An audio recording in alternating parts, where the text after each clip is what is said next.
은혜 받을 하나님의 말씀은 에스라 3장 1절에서 13절까지의 말씀입니다. 에스라 3장 1절에서 끝절까지의 말씀 찾으셨으면 교독합니다. 제가 먼저 읽습니다. 이스라엘 자손이 그 본성에 거하였더니 7월에 이르러 일제히 예루살렘에 모인지라.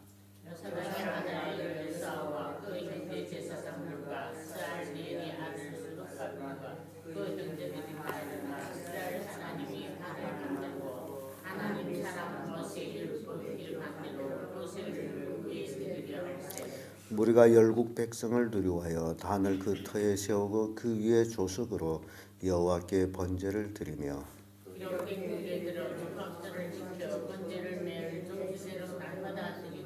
그 후에는 항상 드리는 번제와 초하루와 여호와의 모든 거룩한 절기의 번제와 사람이 여호와께 즐거이 드리는 예물을 드리되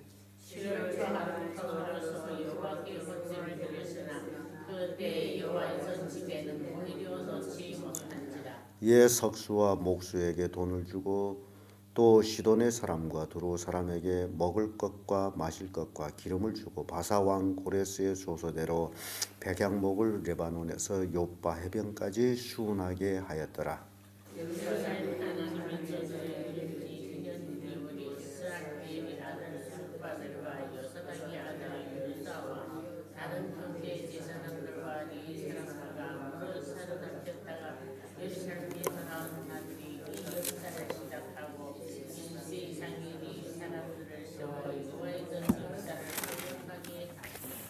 이에 예수아와 그 아들들과 그 형제들과 감미엘과 그 아들들과 유다 자손과 헤나닷 자손과 그 형제 레위 사람들이 일제히 일어나 하나님의 전 공장을 감독하니라. 건축자가 여호와의 전지대를 넣을 때에 그 사람들은 일곱 나팔을 들고 아하스 자손 레위 사람들은 기름을 들고 서서 이스라엘 왕 다윗이 그리대로 여호와 찬송하되 서로 찬송가로 화답하며 여호와께 감사하여 가로되 주는 지선하심으로 그 인자하심이 이스라엘에게 영원하시도다 하니 모든 백성이 여호와의 전지대가 놓임을 보고 여호와를 찬송하며 큰 소리로 즐거이 부르며 제사장과 이 사람과 나를 여호와의 전지대를 이제 이 전지대를 놓임을 보고 계속 반복하며 여러 사람들과 하여 즐거이 부르니 백성이 크게 외치는 소리가 멀리 들리므로 즐거이 부르는 소리와 통곡하는 소리를 백성들이 분명치 못하였더라. 아멘. 이 말씀으로 예배의 회복 이런 제목으로 말씀을 나누겠습니다. 이스라엘 백성이 바벨론 70년 생활을 마치고 이제 1차 포로 귀환을 한 이 사람들이 세월이 우리가 이렇게 지내보다 보면 너무너무 빠르다라는 감을 느끼듯이 이들도 귀환하자마자 무엇을 한 것이 아니고 하기를 원했지만은 그들이 여러 가지 열악한 환경 때문에 아마 예루살렘에 이른 지 2년 2월에 비로소 지대를 세우려고 했던 그 모습들을 봅니다. 그래서 그 전에 그들이 하는 그 일 바로 제사의 회복, 예배의 회복이라는 겁니다. 그래서 신앙인에게 있어서 가장 중요한 것이 예배 회복이라는 겁니다. 우리가 어떻게 하나님 앞에 신령과 진정으로 예배를 드릴 것이냐, 이게 우리의 신앙 전체를 담고 있다라는 것입니다. 그래서 예배를 드리지 아니하면서도 하나님 믿는다라는 것은 그것은 실제적으로는 하나님을 안 믿는다라는 겁니다. 정말 하나님을 하나님으로 믿는다면 예배를 하지 아니할 수가 없습니다. 그 원인 중에 하나가 우리 인간의 구조가 육과 영의 결합체입니다. 근데 하나님을 모르는 사람은 육을 위하는 제사를 드린다라고 생각하면 되겠습니다. 그러나 하나님을 아는 사람은 육이 아닌 영을 위한 제사를 드리고 있다. 그러면 우리의 사람이 도대체 육의 지배를 받느냐 영의 지배를 받느냐라고 우리가 생각해 볼 때에 육의 지배를 받는 사람은 짐승과 같은 삶을 살 것이고 영의 지배를 받는 사람은 하나님의 자녀로 삶을 살 것이다 라는 것입니다. 그래서 이스라엘 자손이 그 본성에 거하였으니 7월에 이스라엘은 이 7월에 여러 가지 절기들이 있습니다. 나팔절도 있고요, 장막절도 있고, 이런 성대한 절기를 이제 절기로부터 이들이 포로로 귀환돼 가지고 예배를 하면서 신앙을 회복하고자 하는 그 모습을 봅니다. 요사닥의 아들 예수아와 그 형제 제사장들과 스알디엘의 아들 스룹바벨과 그 형제들이 다 일어나 이스라엘 하나님의 무엇을 만들죠? 단을 만들고. 이게 중요합니다. 단이 어떻게 됐어요? 단이 회파됐어요. 왜? 죄악으로 인해서. 그래서 여기서 우리가 생각할 수 있는 것은 이 사람이 죄를 지으면 제일 처음으로 무너뜨리는 게 예배라는 겁니다. 예배를 안 해요. 오늘날 그리스도인들이 하나님 앞에 죄를 지으면 그 첫째가 교회를 안 나와요. 예배를 안 합니다. 이게 단이 무너졌다는 거예요. 우리의 단은 늘 건전해 있어야 됩니다. 그래서 이 스룹바벨이 돌아와서 그들이 첫 한 일은 무너진 단을 만들고, 그리고 단을 만들었으면 어떻게 예배를 드려야 되느냐. 이게 또 중요해요. 자기 마음대로 예배를 드리는 게 아니죠. 그래서 단을 만들고 어떻게 예배를 드릴 것이냐 하는 것이 남과 북이 갈라졌을 때에 남유다는 예루살렘 성전 중심으로 예배를 드렸다면 북이스라엘은 그들은 출애굽 당시에 백성들이 금송아지를 만들었던 것들을 다시 회복을 해가지고, 왜냐하면 자기들한테는 성전이 없으므로, 그래서 금송아지를 만들어 놓고 거기에 제사를 드렸죠. 이게 우리에게 주는 교훈이라면, 단을 만들었다면 남북이 똑같이 단을 만들었는데 어떻게 제사를 했느냐 하는 것은, 하나는 인간적인 방법으로, 하나는 하나님께서 모세에게 명하신 방법으로. 그래서 똑같은 예배인데 어떻게 예배를 드리느냐에 달려가지고 하나님이 받는 예배냐, 하나님이 받지 않는 예배냐라고 갈라진다라는 겁니다. 오늘날도 마찬가지예요. 가는 곳마다 교회가 있습니다만은 정말 그 교회가 하나님이 원하는 예배를 드리고 있는지, 아니면 자기들이 스스로 만들어 놓은 그 행위대로 예배를 하고 있는지, 이걸 분별할 줄 아는 성도들이 되어야 됩니다. 자, 그렇다면 여기 예수아와 그 형제 스알디엘과 스알디엘의 아들 스룹바벨과 그 형제들이 다 일어나서 뭘 만들었다고요? 단을 만들었어요. 무슨 단을 만들었어요? 하나님의 단을 만들고. 이거 중요한 단어들이 이렇게, 무슨 단이라고요? 하나님의 단을 만들고, 그리고 또 거기에 뭐라고 얘기하죠? 그 앞에 먼저 무슨 사람? 하나님의 사람. 하나님의 단을 만들고, 그리고 하나님의 사람. 그래서 이 사람이 하나님의 사람이냐 아니냐를 구분할 줄 알아야 된다는 얘기입니다. 그러면 전체 이스라엘이 모세는 누구 사람이다? 하나님의 사람이다. 이게 전체가 인정을 하는 거예요. 왜냐하면 모세의 삶 속에서 그가 하나님의 사람이라는 것이 인정이 됐기 때문에. 성경 한 구절 한 구절이 우리에게 엄청난 교훈을 주고 있다는 거죠. 하나님의 단을 세웠다면 세상 사람이 아닌 하나님의 사람 모세가 율법에 기록한 대로, 하나님의 사람이 율법에 기록한 대로 번제를 그 위에 드리려 할세. 이게 예배 회복이라는 겁니다. 하나님의 원하는 것, 바로 모세의 율법대로 하나님께 예배를 드리는데, 이제 이스라엘 백성은 포로 귀환해가지고 돌아와서 그 인구 숫자도 세력이 약함으로 주변 사람들을 두려워해요. 왜냐하면 적은 무리가 왔기 때문에. 그래서 무리가 열국 백성을 두려워하여 단을 그 터에 세우고 그 위에 조석으로 여호와께 번제를 드리며. 아침 저녁으로 하나님 앞에 번제를 드려요. 그래서 이 예배라는 것이 요즘도 똑같습니다. 이게 하나님 앞에 지금 이 포로 귀환된 스룹바벨을 중심으로 한 이 사람들이 예배를 드리되 누구를 두려워했다고요? 주변 백성들. 왜냐하면 적은 세력이기 때문에. 그래서 우리는 성경 보면서 적은 무리여 두려워하지 말거라 하는 하나님의 말씀을 우리가 읽게 됩니다. 왜냐하면 주변에 그 많은 세력들이 늘 위협하고 있기 때문이에요. 오늘도 마찬가지예요. 온전히 하나님께 예배하고자 하는 그런 자들을 주변에서 위협하고 있다라는 사실입니다. 그럼에도 불구하고 그들은 조석으로 하나님 앞에 번제를 드렸고 기록된 규례대로 초막절을 지키며 번제를 매일 정수대로 날마다 드리고 라고 말씀합니다. 여기서는요 나팔절 그 말이 없이 단지 초막절만 제기하고 있는데요.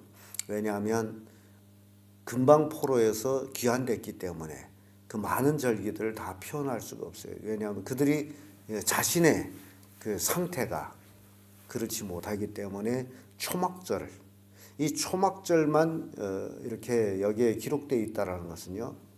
이 초막절은 고난을 생각하는 거예요. 자기들이 바벨론 포로 70년 고난을 생각하는 거예요. 들여나가서 초막을 재놓고 거기서 사면서 쓴나물을 먹으며 하나님의 은총을 생각하게 되는 거예요. 초막에서 사다 보면 하늘의 별들이 총총 보입니다. 우리 백성들이 광야 40년 이렇게 살면서도 하나님의 보호 속에서 살았다. 그래서 여기서는 초막절이라고만 얘기합니다. 그래서 매일매일 정수대로 번제를 드렸다. 그 외에는 항상 드리는 번제와 초하루와 여호와의 모든 거룩한 절기의 번제와 사람이 여호와께 즐거이 드리는 예물을 드리며 7월 초 하루부터 비로소 여호와께 번제를 드렸으나 그때에 여호와의 전지대는 오히려 놓지 못한지라 라는 말씀이 나와요. 이 전지대를 놓지 못했다라는 얘기는요. 예루살렘 솔로몬 성전이 회파되되 어느 정도로 회파되느냐. 기초까지도 다 뒤지어서 무너졌다는 겁니다. 그래서 지대를 구분할 수가 없어요. 그래서 그걸 정리하고 놓는 데는 시간이 굉장히 걸렸다라는 것을 보여줍니다. 그래서 지대는 오히려 놓지 못하고 그래서 석수와 목수들에게 돈을 주어가지고 일을 시작합니다. 그러면서 예루살렘 하나님의 전에 이른 지 2년 2월 사디엘의 아들 스룹바벨과 요사닥의 아들 예수아와 다른 형제 제사장들과 레위 사람들과 무릇 사로잡혔다가 예루살렘으로 돌아온 자들이 역사를 시작하고 20세 이상의 레위 사람들이 다윗이 정한 그 규정대로 여호와의 역사를 감독하게 하는. 그래서 포로 귀환돼 가지고 그들이 역사를 보면 백성 중심이 아니라 누구 중심이었어요? 레위 사람이 중심이었어요. 여기서도 굉장히 우리에게 주는 교훈이 있습니다. 레위 사람들은 성전 중심으로 살았던 사람들이에요. 제사장을 도와서. 그래서 오늘날 우리 그리스도인들과 똑같이 생각하면 되겠습니다. 하나님을 예배하는 자들, 하나님 주변에서 섬기던 자들이었다. 그래서 교회를 가까이 하는 자들이 예배를 드리지 교회를 멀리 하는 자들이 예배를 안 드렸다라는 것을 보여주고 있습니다. 그래서 오늘날 우리 그리스도인들은 무슨 중심으로 살아야 된다? 교회 중심으로 살아야 돼요. 그래서 가족 식구들도 교회 중심으로 살도록 애를 써야 된다는 겁니다. 여러분 생각해 보세요. 교회가 좀 거리 멀면 새벽기도 할 수 있을까요? 못해요. 그럼 누가 손해보는데? 본인이 손해보죠. 하나님과 가까이 하면 새벽기도 할 수 있는 거리. 그러니까 예수님께서 제자들과 함께 할 때 보면요. 꼭 예루살렘과 가까운 거리에 와서 쉬셨어요. 예루살렘 오기 전에는. 그 거리가 오리 정도라는 겁니다. 오리 정도면 거리가 얼마나 될까요? 2,500m 정도예요. 그러니까 요 주변이에요, 주변. 그러니까 성도는 예루살렘과 가까이 어느 정도에 살아야 된다? 오리 정도에 살아야 된다. 성경이 다 이렇게 보여주고 있습니다. 그럼에도 불구하고 저 20km 밖에 그러니 예배 생활을 온전히 못하고 겨우 한다는 것이 그나마 떠나지 않고 한다는 것이 주일날 예배 하나, 주요 예배도 못하고 새벽도 못하고 영적 성장을 못하고 있다는 겁니다. 오늘 우리가 에스라 3장을 보면서 이런 그 교훈을 받게 되는데요. 정말 우리가 하나님 앞에 예배를 회복하자. 그래서 10절에 보면 건축자가 여호와의 전 지대를 놓을 때에 제사장들은 예복을 입고 나팔을 들고 아삽의 자손 레위 사람들은 제금을 들고 서서 이스라엘 왕 다윗이 규례대로 여호와를 찬송하되. 계속 이 다윗이라는 얘기가 많이 나오죠. 이스라엘 왕이 다윗이 길을 떠나 다윗이 길을 따라 이렇게 하죠. 그 얘기인즉 다윗이 표본이라는 겁니다. 하나님을 섬기는 것이. 신약 시대에 와서 우리의 표본을 잡을 수 있는 것은요, 바울을 잡을 수 있어요. 바울이 내가 그리스도를 본받는 자 된 것 같이 너희는 나를 본받는 자가 되라 라고 말했단 말이죠. 그러면 구약 시대의 표본이 다윗이 온전히 하나님의 길을 걸었기 때문에 다윗이 길을 떠나지 아니하고 다윗이 길을 떠나고 여로보암의 길을 쫓아 늘 이런 얘기가 우리는 읽었죠. 이렇게 다윗이 규례대로 성가대가 서서 제사장들은 예복을 입고 하나님의 지대를 놓을 때 뭐 했다는 거예요? 하나님을 찬양했다. 찬양했는데 13절에 와보면요, 재미있는 말씀이 있습니다.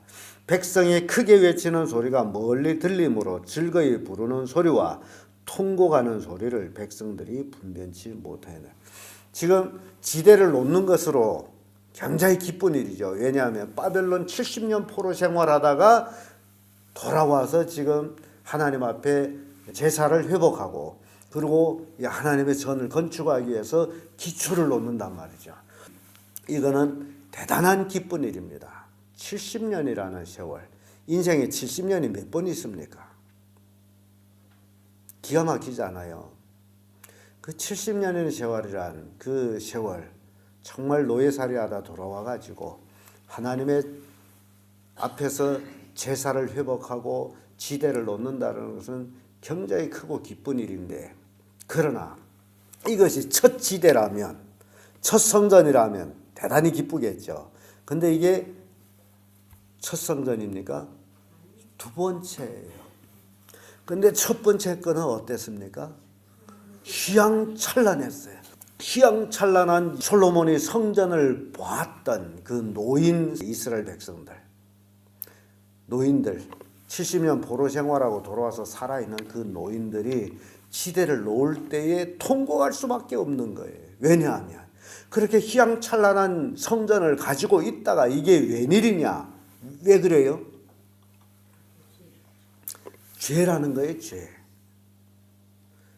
죄를 지었음으로 인해서, 하나님을 버림으로 인해서 예루살렘 성전이 그렇게 아름답고 찬란했지만은 다 회파돼서 지대를 구분할 수 없을 정도로 파괴됐다라는 겁니다.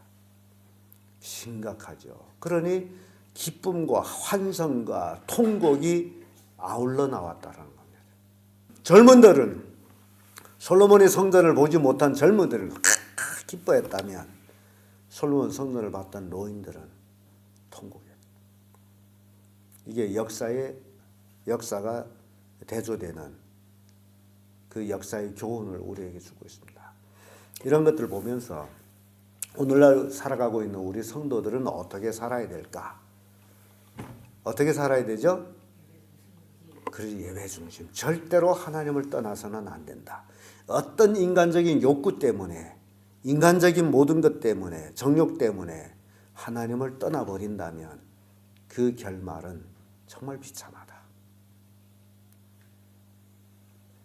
하나님 안에 모든 것이 있고 하나님 밖에는 모든 것이 없다.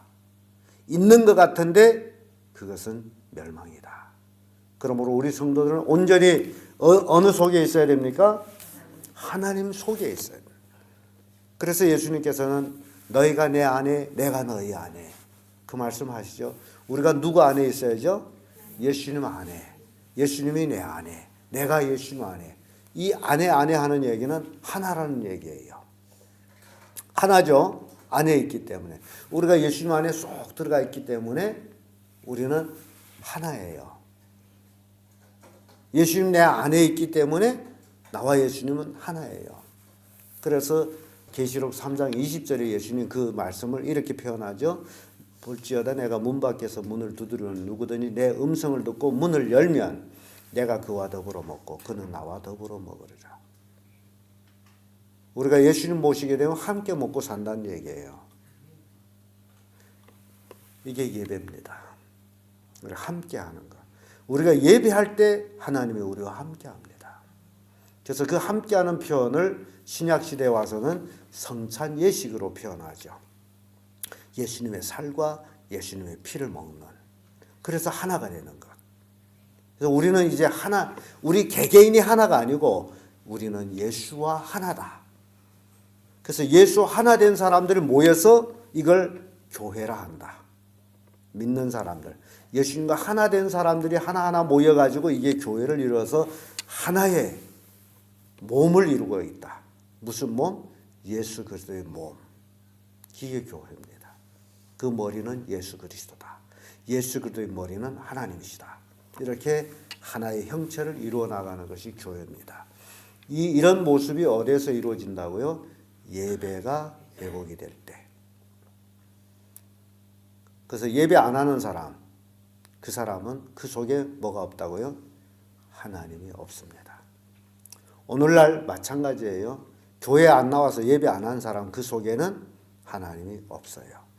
진정 하나님이 그 속에 있다면 총칼이 마주한다 할지라도 하나님께 예배하는 것이 신앙입니다. 그래서 오늘 에스라 3장을 통해 가지고 예배를 회복하는 이런 이스라엘 백성들의 모습을 보면서 오늘도 우리도 철저하게 하나님 중심, 예배 중심, 교회 중심으로 살아가자라는 교훈을 주고 있습니다. 기도하겠습니다.